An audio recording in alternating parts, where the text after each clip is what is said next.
Good evening. Good evening. Students, parents and family members, faculty, special guests, friends. Welcome to the 2018 graduation ceremony of the American Graduate School in Paris. I'm Larry Kilman, I'm director of the school. The school president, Ellen Servideo, had hoped to be here to welcome you, but she unfortunately could not attend and sends her regrets. I would first like to thank Senator Kathleen Morin-Desailly, President of the Commission for Culture, Communication, and Education of the French Senate, for allowing us to be in this beautiful place tonight. For an American-style education institution to be holding its graduation ceremony in this French political landmark might seem unusual to some, but we've been here for many years, and it has become a symbol of AGS's international character. Both our students and our faculty come from all over the world, and tonight's graduates alone represent 4 continents. But the international profile of our students is not the only thing that's impressive about them. They are remarkable individuals. I'm a relative newcomer to AGS, and tonight will be the first time I witness a graduation of students I've had in my classes. Through watching their projects and ambitions grow and develop, I quickly learned that those who attend AGS share a very impressive profile. They come to Paris from all walks of life and for a variety of reasons, but they all share a commitment to helping others and contributing to both their societies and to the international community. I joined AGS late in my career as a way of giving something back by contributing to the education of a new generation. I never anticipated just how much I would get in return. It is an honor and a pleasure to work with our students, our faculty, and our staff. And I'm very much looking forward to seeing where our students go on from here. The accomplishments of tonight's graduates are worth celebrating, and it's only the beginning. We expect much from you and have no doubt that each and every one of you will be making important contributions to the international community. I'd like to introduce our commencement speaker, Ambassador Michael Einik. Ambassador Einik has a unique profile of success in both the private and public sectors, with over 30 years in government with particular experience in the former Soviet Union, Croatia, Slovenia, Romania, and in Macedonia, where he served as U.S. Ambassador from 1999 to 2002.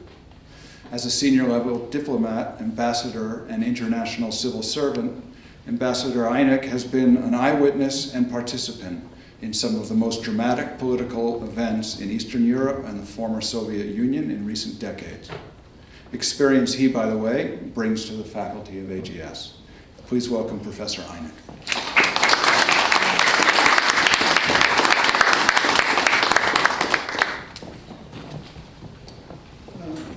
Thank you, Larry. I'm trying to decide whether or not I should keep my glasses on or off, so just give me a moment.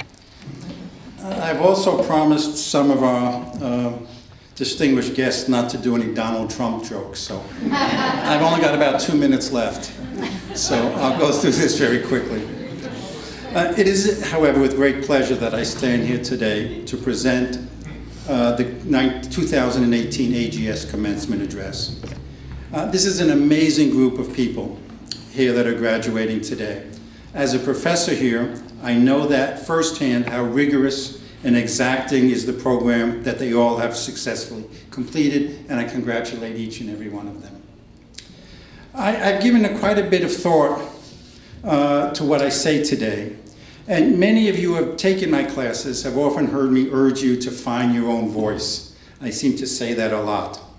To mark out a path for yourselves different than the herd. Our job here at AGS has been to give you the tools, both theoretic and practical, to do so. Consequently, I've decided to draw on this to discuss 2 issues that are particularly important to me and that have led me to value the importance of speaking with one's own and true voice. How to introduce these 2 topics has been a little difficult to decide upon, given they are a little complicated. But fortunately, I recently recommended one of my favorite books to a student of mine, and this sort of gave me the key about how to introduce this point. And since I know that she's probably already finished the book, I hope that she doesn't criticize or correct my mistakes. And everyone's looking at each other. Who is this, in fact? We won't tell them, right? Okay. Some of you may have heard of someone by the name of Karl Polanyi. He is somewhat of an eclectic academic who died in the 1950s. He has not been adopted by any specific academic discipline, but Wikipedia, for example, calls him an economic historian, an economic anthropologist, an economic socialist, a political economist, an historical sociologist, and a social philosopher. Meaning no one really is able to give him any sort of pigeonhole. A refugee from Hungary, in 1944, he wrote a book called The Great Transformation. And this has become a classic work which actually few people have ever read. He lays out in this book the idea that a free market, in fact, is the real utopian dream. That such markets cannot and have never existed on their own. That there's always a need for some overarching authority that makes and creates the markets, that sets the rules of the game. And that capitalism has been marked by long historical cycles alternating between periods when whoever that market maker may be favors one group, let's say capitalists, over another group, saying, let's say, labor. And that at some point in each of these cycles, as the market maker moves out the pendulum for one side or the other group eventually organizes itself, or to use the correct IR theory word, gets pissed off enough that they grab hold of this pendulum and try to swing it back in the other direction. Okay? Interestingly enough, I started my professional career in 1972, sitting very much where you are as a graduate student. And that, in fact, was the high point of the arch that defined the world since essentially the Great Crash in 1929. That pendulum swung to the left, to more progressivism, until 1972, when the forces of conservative forces were pissed off enough that they grabbed the pendulum and started swinging it back the other way. So over the course of my career, the welfare state created by the New Deal, for example, was systematically demolished piece by each and every US president, one after another. Now, the interesting point for you, and why I'm raising all of this, and the little bit of the economic lesson, and I peg difference from our economic faculty, that you graduates may be arriving at another one of these points of inflection where the pendulum has reached the top of its arc and may well be ready to begin moving the other way. And how you deal with this process will probably define the rest of your careers. The first point is, of course, that you should be aware that it's happening, that it's out there, and that the decisions that you make as individuals will be impacted by and are an impact upon this process. So the pendulum is set to move, and it probably will at some point. How fast is another question, as is where it will go. There will be resistance. The pendulum may hover at its apogee for years to come, maybe for your entire careers. And it may come crashing down with a great bang. Or it may slowly and gently swing downward. But remember, there's no assurance of one or the other of these. You each will have to decide where you stand in the face of this process and what role you will play individually. And I'm not making any value judgment here beyond you being conscious of your decisions and the fact that you're making them in this frame of reference. I am not by any means calling you to the barricades, though some of you may already be there. But again, each of you will have to make your choice of what is best for you and your families in the years ahead. You may decide for you that the best course is to work to keep the pendulum just where it is, as long as possible, and enter into the resistance. Others may decide that they want to get out and push the damn thing down as quickly as possible. If so, however, you need to be sure you have a clear idea of what direction you want the thing to fall. As things stand today, the forces most in opposition to the current status quo are from the right side of the political spectrum.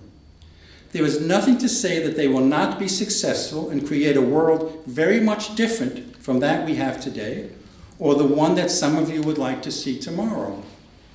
Or conversely, these forces may fade from the scene as others come to the fore.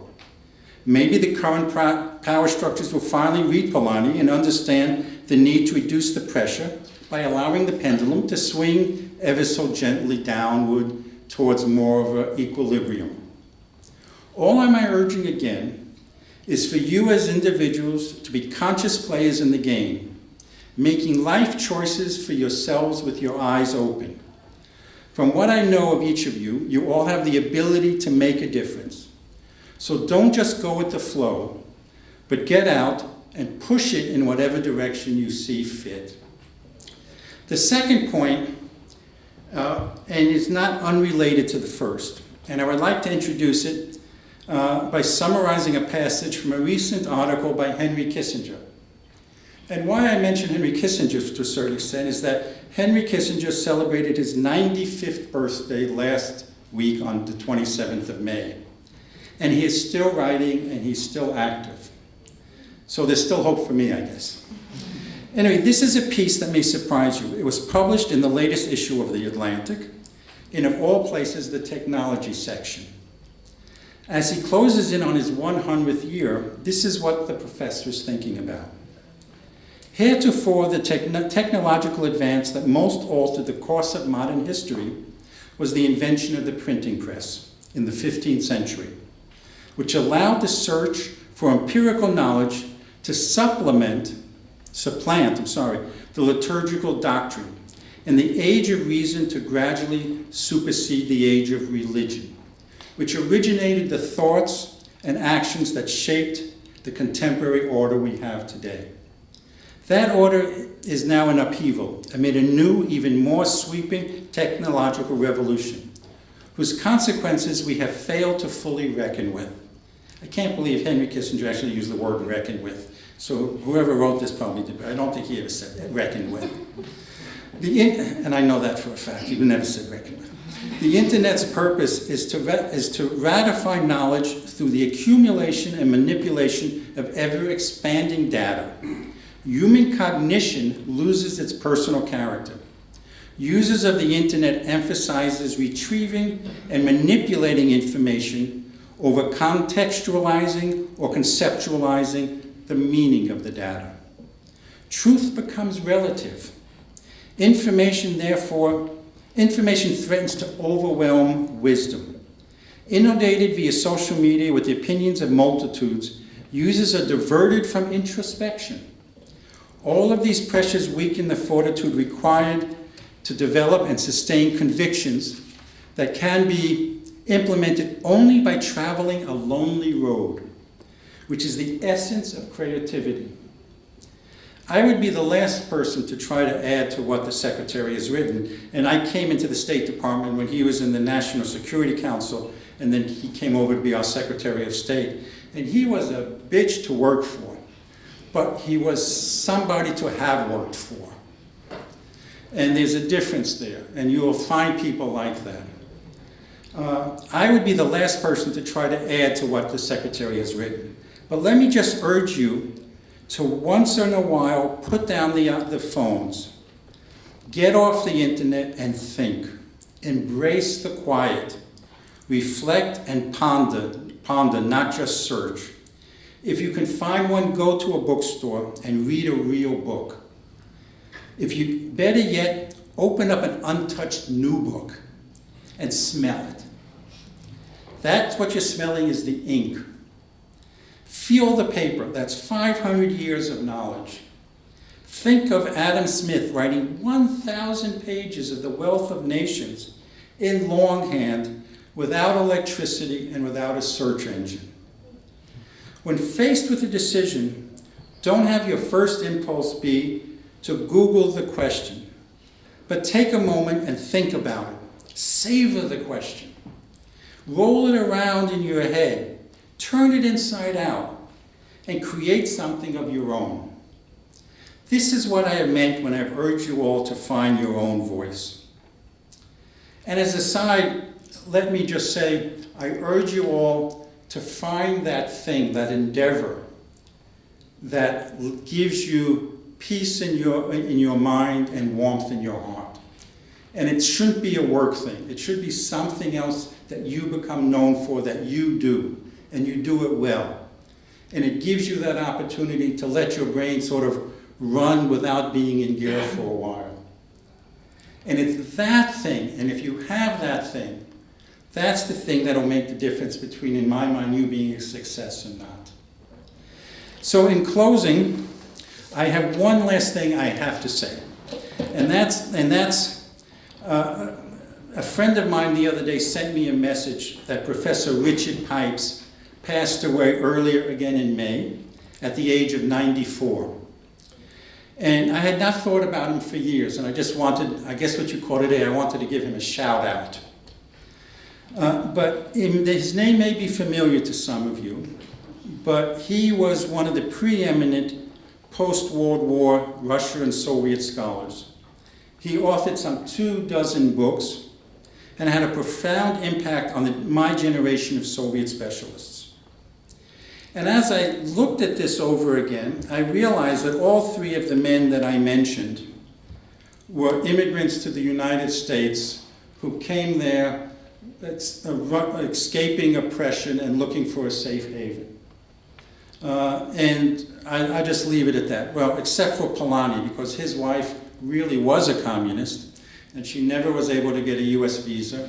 And the poor guy had to move up to Canada and commute down to Columbia University to teach his classes. But that's another story. But she really was a communist. I mean, really, really, really. So in closing, I would like to quote something from Professor Pipes' own memoirs. And he says, "I feel to this day that I have been spared," and remember, he was spared from something horrific, "not to waste my life on self-indulgence nor self-aggrandizement, but to spread a moral message by showing using examples from history how evil deeds lead to evil consequences. How evil ideas lead to evil consequences." That's about it. As I said, I had all of these Donald Trump jokes, but I'll leave them for next year, when maybe you won't be here, but hopefully you will be. Thank you all for your attention. I apologize for taking too much of your time, but these are things that have been on my mind, and I just felt this was an opportunity to share them with you. And once again, I want to congratulate our graduates, their family and friends that have stood behind them and supported them through this journey. You all deserve a round of applause for yourselves. Thank you.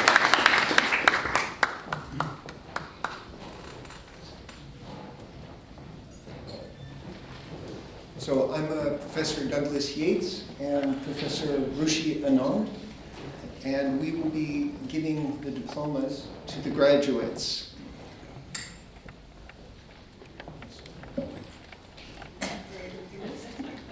Yeah, I'm waiting for the music.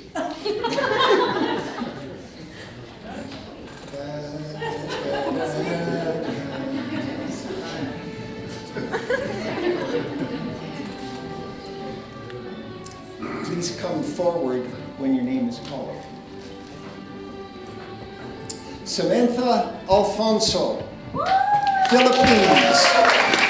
Master of Arts in International Relations and Diplomacy, cum laude. Master in Diplomacy and Strategic Negotiation from the University of Paris Sud.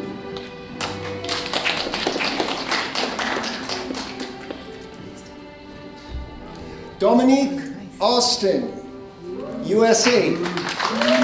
Master of Arts in International Relations and Diplomacy with a concentration in African Studies. Magna cum laude. Master in Diplomacy and Strategic Negotiation from University of Paris Sud. Chloe Bingham, USA.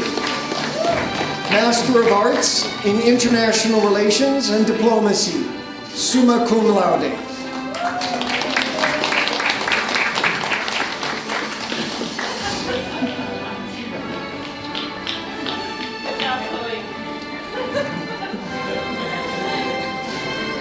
Robert Clark, Liberia. Master of Arts in International Relations and Diplomacy.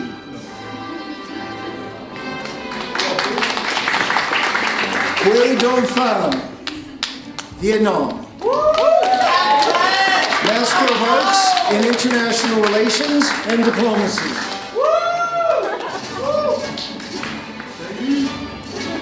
Yomaira Lopez, Dominican Republic. Master of Arts in International Relations and Diplomacy. Myron Manns, USA. Master of Arts in International Relations and Diplomacy, cum laude.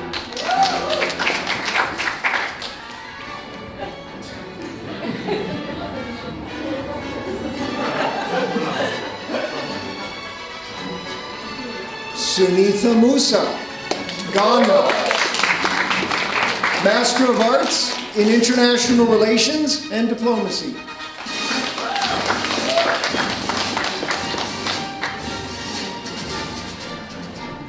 Marcy Otrano, USA. Master of Arts in International Relations and Diplomacy, cum laude. Master in Diplomacy and Strategic Negotiation from Université Paris Sud.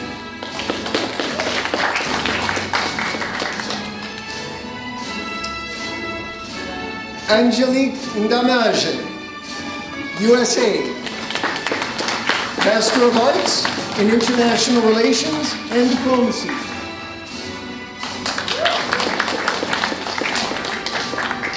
April Ward, USA. Master of Arts in International Relations and Diplomacy, magna cum laude. Master in Diplomacy and Strategic Negotiation from Université Paris Sud. Please join me in once more applauding our graduates.